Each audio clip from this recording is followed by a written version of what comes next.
예, 시작하겠습니다. 저희는 야3당 국회 행안위 위원들입니다. 오늘 행안위 전체회의에서 경찰청장의 사과와 재발 방지 대책을 요구했는데요. 그 부분에 대한 기자회견을 진행하기 위해서 이 자리에 섰습니다. 우선 참석하신 의원님들을 소개하도록 하겠습니다.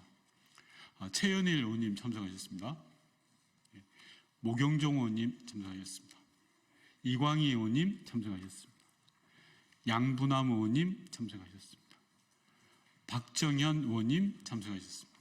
그리고 조국혁신당의 정춘생 의원님 참석하셨습니다. 그럼 지금부터 시작하도록 하겠습니다.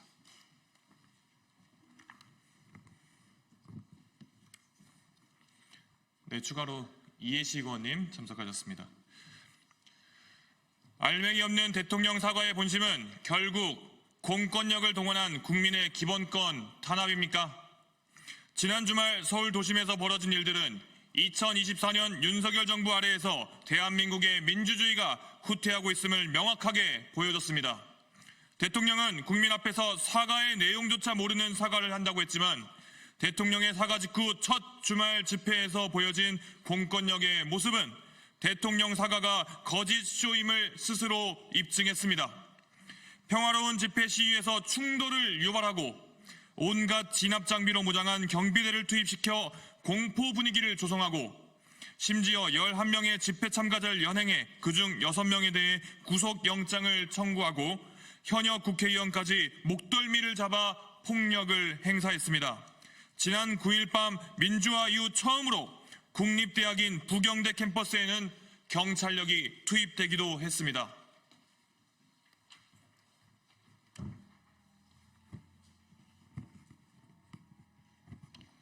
이 모든 장면들은 박근혜 정부 이후 찾아보기 힘들었던 공권력의 남용이자 과잉입니다. 공권력은 최소한의 범위 내에서 국민의 기본권을 보장하는 방향으로 지켜져야 한다는 우리 사회가 함께 합의한 정신을 내동댕이 친 처사입니다. 국회 행정안전위원회 야3당 의원들은 경찰의 이 같은 진압이 윤석열 정부의 신공안정국 조성이라는 다분히 계획된 목표 아래 진행된 것이라고 판단합니다. 밑바닥을 모르고 추락하고 있는 현 정부의 위기를 돌파하기 위해 정권이 듣기 싫은 목소리를 하는 이들을 잡아 가두는 독재 시절의 방식으로 돌아가려고 작정한 것입니다. 이런 의심은 9.1 집회에서 보여준 경찰의 불공정한 집회 관리를 보면 더욱 굳어집니다. 보수단체가 진행하는 집회는 매우 안정적이고 평화롭게 진행되도록 경찰이 황제 집회를 보장해주고 진보단체의 집회는 일부러 충돌을 유발하고 토끼몰이 하듯이 참가자들을 몰아붙여 결국 일부 참가자들을 체포까지 했습니다.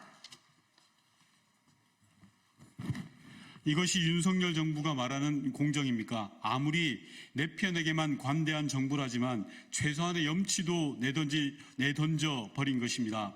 이런 상황에서 경찰청장은 국회 행안위 야3당 의원들의 사과와 재발 방지 요구조차 거부했습니다. 정당한 법 집행이었다는 허황된 주장을 앵무새처럼 되풀이하면서 경찰이 권력의 시녀가 되었음을 스스로 자인했습니다.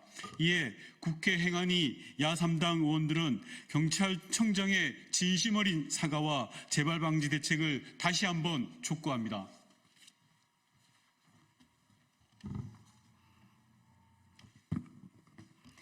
더불어 국회 차원에서 할 수 있는 모든 조치를 강구할 것입니다.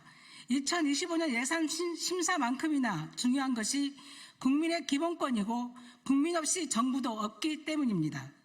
권력의 눈치만 보고 국민은 내팽겨치는 공권력은 더 이상 존재의 이유가 없습니다. 경찰청장의 사과가 없다면 경비국의 관련 예산 전액과 특수활동 경비, 특활비 등을 꼼꼼히 따져 공권력이 국민의 세금을 가지고 국민 위에 군림하지 않도록 방안을 찾을 것입니다. 국회 행정안전위원회 야3당 의원들은 윤석열 정부가 시동을 걸고 있는 신공안 정국을 막기 위해 최선을 다해 싸울 것입니다. 2024년 11월 11일 국회 행정안전위원회 야3당 의원 일동. 감사합니다.